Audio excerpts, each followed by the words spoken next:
Welcome to our tutorial on how to see someone's recent followers on Instagram. Hello everyone, I am Lisa from Create, Login and Delete. Now without any further ado, let's jump straight into the process.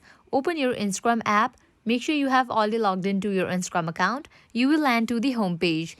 Now at the bottom you will find different icons. Head towards the search icon. Tap on it. At the top you can see the search bar. Now here you have to type in the name of the person whose followers you want to see. After you go to the profile of that person, here you can see the option of followers. Tap on it.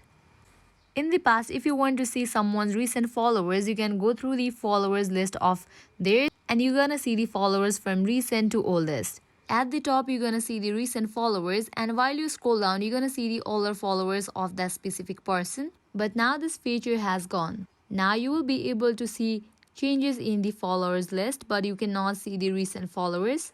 So this was it. This is how you can see someone's recent followers on Instagram. If you find this video helpful, make sure to like, share and subscribe to our channel. Thank you.